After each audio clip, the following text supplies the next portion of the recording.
Hello, welcome to the Goblin Storybook, and I'm going to tell you about a book right after this.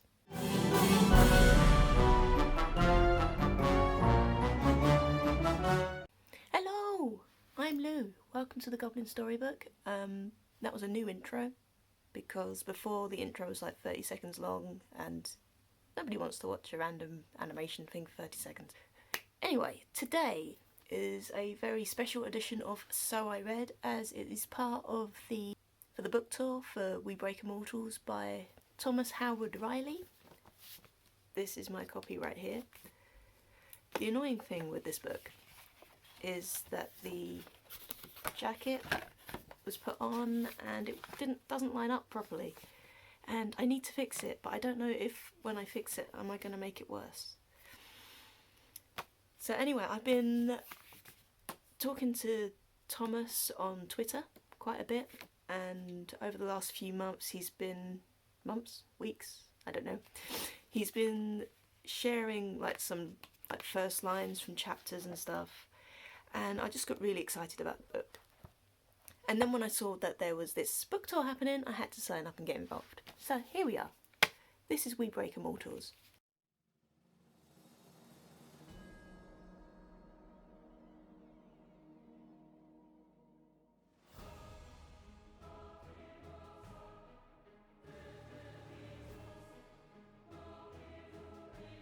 The short version of what it's about is that we follow 3 very different characters, and they all end up having the same goal, which is to stop this rogue magic user person from becoming too powerful and becoming a god, which is a worthy goal, I think.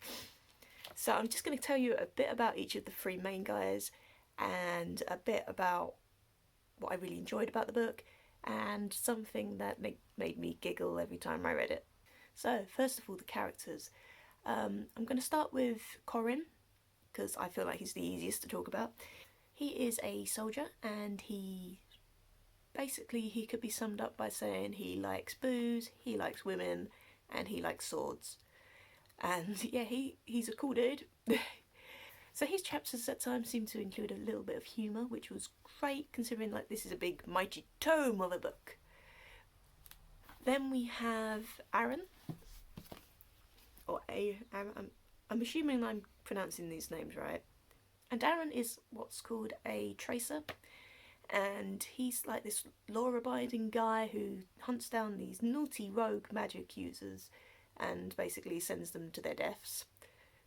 The thing is, he's also a drug addict. So I felt like this added a level of intrigue to the character. So he's not just this guy who plays by the rules and does what he's meant to do, he also dulls his senses by taking drugs. And throughout the book we see how this at times helps him, but also how this hinders him quite a bit. Next up we have Kilowin, and I'm not sure if I'm pronouncing that name right at all, and I don't know why I'm looking in the book to check, because it's not going to tell me, it's just going to be written there. Now, Kilowin is a magic user, so she's exactly the kind of person who Aaron would be hunting down usually. The way the story's set up, Aaron and Corin already know each other, and they're over here doing their thing, and Kilowin's over here doing something else with her people. But they both end up having the same goal, which is how they end up meeting. And there's some other stuff happening as well, but I'm not going to go into that because I don't want to spoil anything. But anyway, so Kilowin. When I first started the book, and up until I got to say about halfway through, I didn't like her.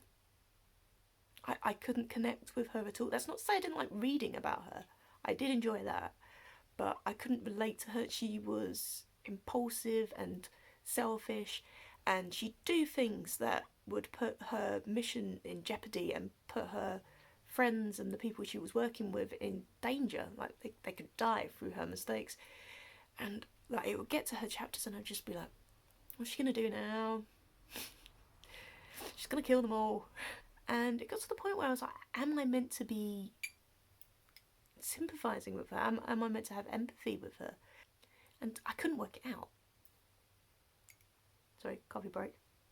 And there's a point, oh, before I go into that, each chapter is told from the point of view of a different character. So it's not first person point of view, but we get an insight into what's going on in that particular character's head at that moment. And there's one chapter where Kilowin is talking to another character, and I'm not going to say who it is because, again, spoilers, and I'm not going to give the line completely right because I can't remember what it was and I didn't note it down because I'm an idiot.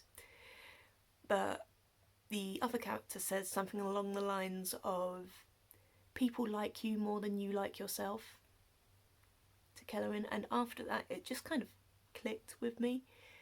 But she acts this way because she doesn't like herself, and the point of view chapters that we have, she's gonna be shown in a negative light because that's how she views herself. If she liked herself, it would be more positive. So I thought that was really well done, and after that point it was like a whole turning point. I don't know whether it was just me realising this or whether the character realised this as well. Maybe she thought, hang on, I ain't that bad then. And then after that, she became more likeable.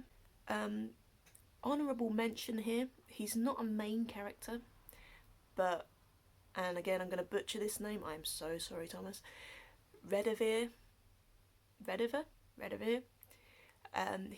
He's kind of in the periphery, but he's majorly important to the plot.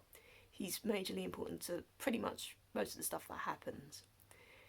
And like, I don't know what the plan is for future books. I don't know if we're going to stick in with the same characters or what, but I would love to read some stuff from Redivir's point of view, and I would love for someone to tell me if I'm saying Redivir right. I would love for someone to tell me if I'm saying any of these characters right. I don't know.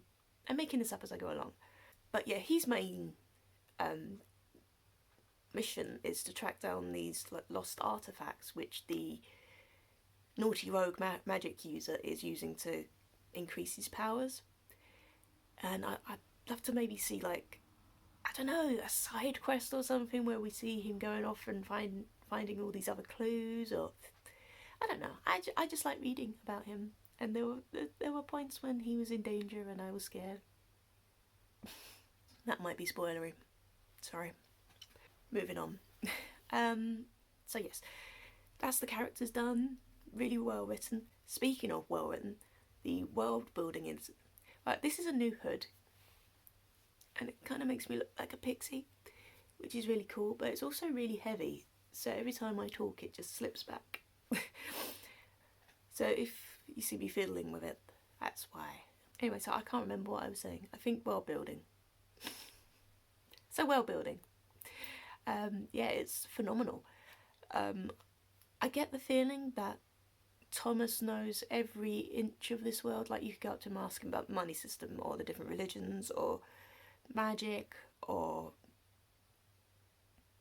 schooling, and he would be able to tell you what it was. So when you're reading, it's a completely immersive experience. So I sat down to read this over numerous days because it's chunky. But every time I sat down to read it, I was instantly transported to this world. I mean, it was hard to remember that other stuff was happening. Like, I'd forget that I'd needed to get the washing out machine, or that I needed to go back to work after lunch. It was that real. And not only that, but I was able to kind of follow along with the journey that the characters took and like work out the things that they were talking about, because maps. There are maps, and I love maps. More books should have maps. Look at these. Beautiful. I love them. Maps are important. We should always have maps.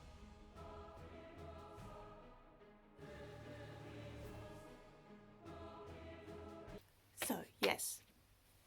Slightly less serious note now.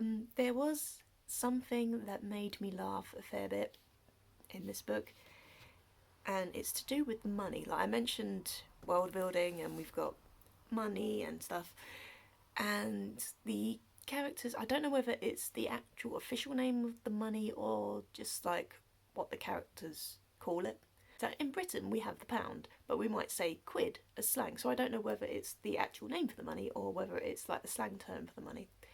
But they kept using the term tosser.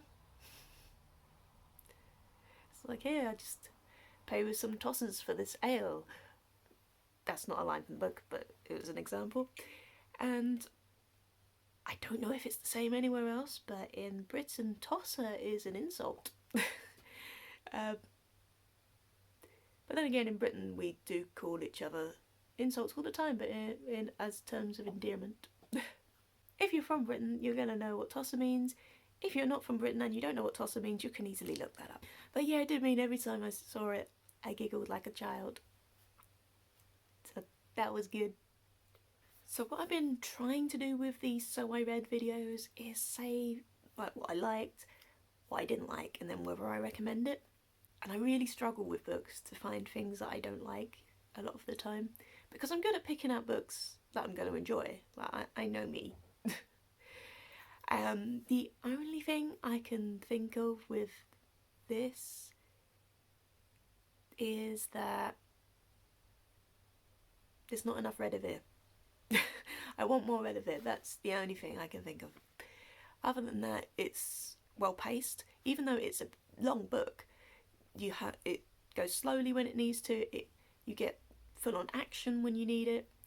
I think Thomas Howard Riley may be one of my new favourite authors. I'm going to go out there and say that. I'm recording this video on Christmas Eve, even though it's not going to go out until the 11th of January. But everyone at the moment is talking about their favourite books on Twitter and YouTube and stuff. And I've got to say, Break Immortals has got to be one of my favourite books of 2021. Easily. It was just perfect. I mean, it may not be for you if you want a quick read, or if you're not into like hard magic systems, because it's very clear about what the magic users can do and what they can't do, and what the tracers can do and what they can't do, and the level of detail that the writer goes into when explaining some of the histories of this world and how the magic system works and how the tracers work. If you don't want to get bogged down with that detail, I can imagine this book might be like tough to get through for those parts. But if you're like me and you want some epic fantasy and you want something that you could just go and live in for a few days, then We Break Immortals is going to be right up your street and you're going to love it. And also, I want more people to be in Team Redivir. I'm going to go off on a little tangent now and talk about Redivir because I just love him so much. Like, we start off and you don't know whether you can trust him, and even by the end you don't know if you can trust him. I like that in a character. Also like that he has some form of loyalty, but I also like that he's there for his own reasons. Like, if he could give up this quest to get rid of this magic user dude, he would be off getting treasures and doing all this stuff. So yeah, I like him. I like him a lot. I'd like him to have his own chapters in book 2, please. I don't care if it's already written. So yeah, Team Redivir. So yeah, I think that's all I'm gonna say. I've said a lot, I've rambled a lot. I don't think I've given anything away plot-wise. I fangirled about Redivir quite a lot. I'm sure there's bits of this that I'm gonna cut out about where I'm fangirling about Redivir and just try and condense it down to a small amount. But yes, We Break Immortals is a brilliant book. You're gonna love it. Go get it. And yeah, and let's create a fandom. So I have a lot to unpack with this. I'd like to talk to people who have read it. So yes, let's create a fandom. Let's talk about this. This is a brilliant book, brilliant writer. Go get it. Yes, and until next time, thank you for visiting the Goblin Storybook. If you like what I've done here and you enjoy my kind of rambly talky about bookies, please like and subscribe. I don't know what I was talking about there. I don't always do that. But yeah, like and subscribe. Comment down below. I would love to hear from you if you've read this book or you're thinking about reading this book, Or if you just want to tell me about what your favourite books from 2021 were, I'd love to hear that too. I'm always looking for more stuff to add to my TBR. So thank you for watching. See you next time. Bye!